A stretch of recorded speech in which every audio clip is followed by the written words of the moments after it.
Bismillahirrahmanirrahim. Assalamualaikum warahmatullahi wabarakatuh. Saya Dinur Ainisari, kelas X2B, Fakultas Pendidikan Bahasa Indonesia, akan menjelaskan sedikit 4 poin dalam video saya ini.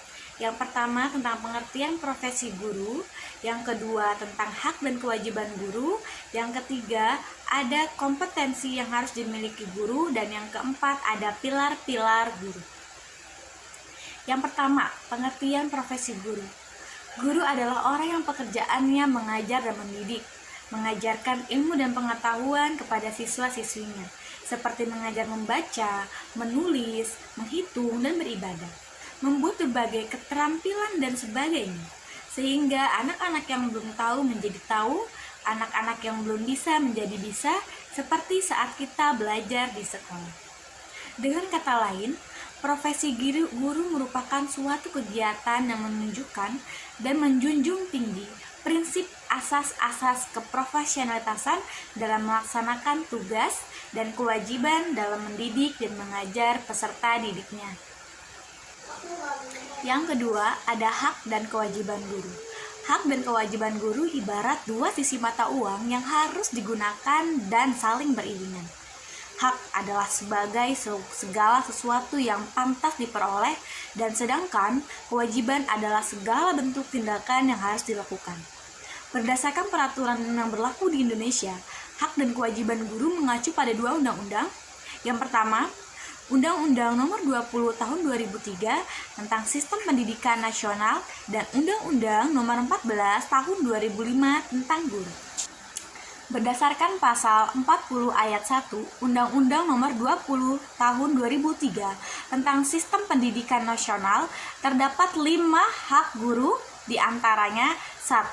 Penghasilan dan jaminan kesejahteraan sosial yang pantas dan memadai.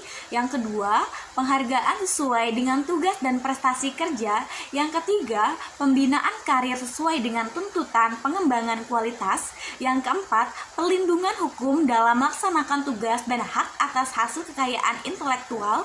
Dan yang kelima, kesempatan untuk menggunakan sarana, prasarana, dan fasilitas pendidik untuk menunjang kelancaran pelaksanaan tugas. Sedangkan kewajiban guru berdasarkan pasal 40 ayat 2 Undang-Undang Nomor 20 Tahun 2003 tentang Sistem Pendidikan Nasional, kewajiban guru mencakup yang pertama, menciptakan suasana pendidikan yang bermakna, menyenangkan, kreatif, dinamis, dan dialogis. Yang kedua, mempunyai komitmen secara profesional untuk meningkatkan mutu pendidikan. Yang ketiga, memberi teladan dan menjaga nama baik lembaga, profesi, dan kedudukan sesuai dengan kepercayaan yang diberikan kepadanya. Berdasarkan pasal 20 Undang-Undang Nomor 14 Tahun 2005 tentang guru dan dosen, kewajiban guru diantaranya yang pertama, merencanakan pembelajaran, melaksanakan proses pembelajaran yang bermutu, serta menilai dan mengevaluasi hasil pembelajaran. Yang kedua, meningkatkan dan mengembangkan kualifikasi akademik dan kompetensi secara berkelanjutan sejalan dengan berkembang ilmu pengetahuan, teknologi, dan seni.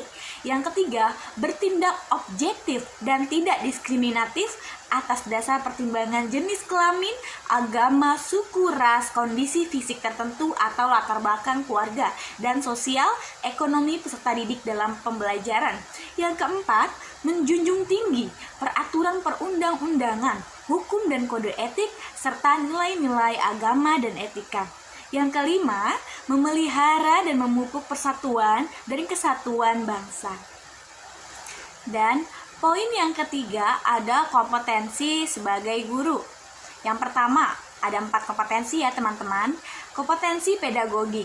Kompetensi ini merupakan kemampuan atau keterampilan guru dalam mengelola proses pembelajaran atau interaksi belajar mengajar dengan peserta didik. Dalam kompetensi ini terdapat 7 aspek yang dapat wajib dikuasai, diantaranya karakteristik para peserta didik, teori belajar, pengembangan kurikulum, pembelajaran yang mendidik, pengembangan potensi para peserta didik, cara berkomunikasi, penilaian, dan evaluasi belajar. Dan kompetensi yang kedua yaitu ialah kepribadian. Kompetensi berikutnya tentang kepribadian yang berkaitan dengan karakter guru dan wajib dimiliki agar menjadi teladan bagi para peserta didik.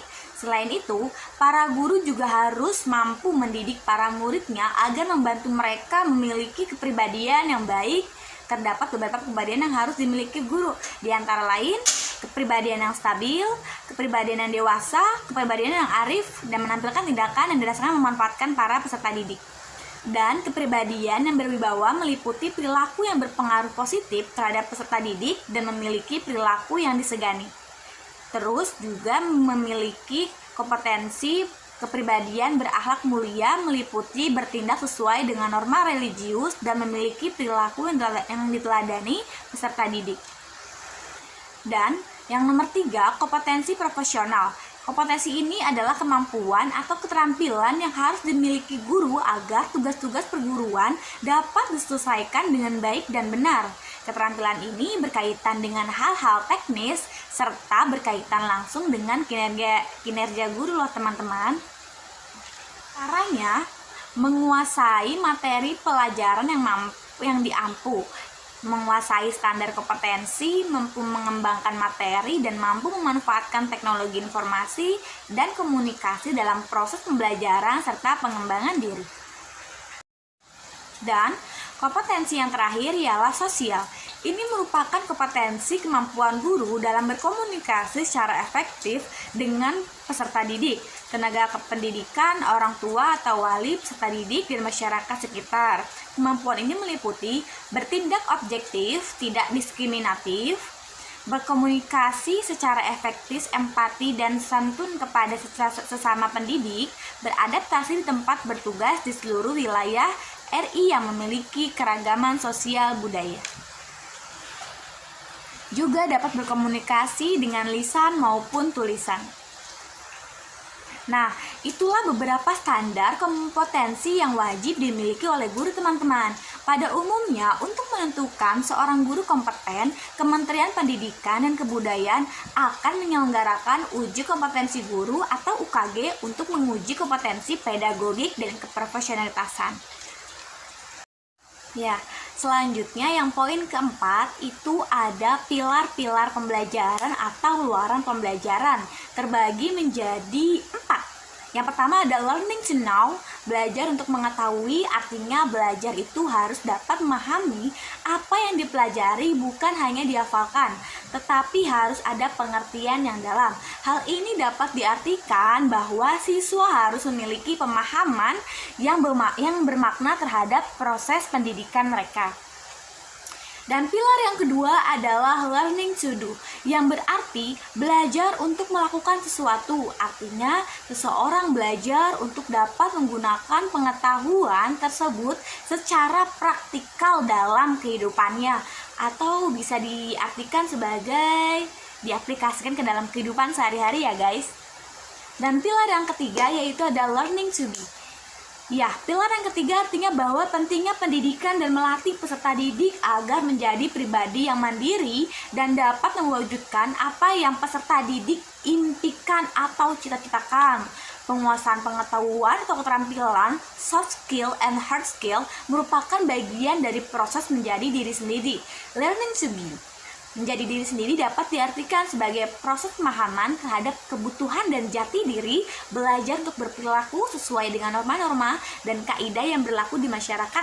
Belajar menjadi orang yang berhasil sesungguhnya merupakan proses pencapaian aktualisasi diri. Dan yang terakhir itu yang keempat, pilarnya itu berbunyi tentang learning to live together. Pilar terakhir artinya menamakan kesadaran kepada para peserta didik bahwa mereka adalah bagian dari kelompok masyarakat. Jadi, mereka harus mampu hidup bersama dengan makin beragamnya etnis di Indonesia. Kita perlu menanamkan sikap untuk dapat hidup bersama. Pada pilar ini, kebiasaan hidup bersama saling menghargai, terbuka, memberi, dan menerima perlu dikembangkan di sekolah. Dengan kemampuan yang dimiliki oleh peserta didik sebagai hasil dan proses pembelajaran dapat dijadikan sebagai bekal untuk mampu berperan dalam lingkungan di mana individu tersebut berada dan sekaligus mampu menempatkan diri sesuai dengan perannya. Oke guys, jadi itulah 4 poin yang aku sampaikan pengetahuanku sedikit demi memenuhi tugas yang diberikan dari Bapak dosen pengampu, yaitu mata kuliah profesi kependidikan Bapak Asad. Dapat saya sampaikan, apabila ada kekurangan dan kesalahan mohon dimaafkan. Wabillahi taufiq wal hidayah. Wassalamualaikum warahmatullahi wabarakatuh.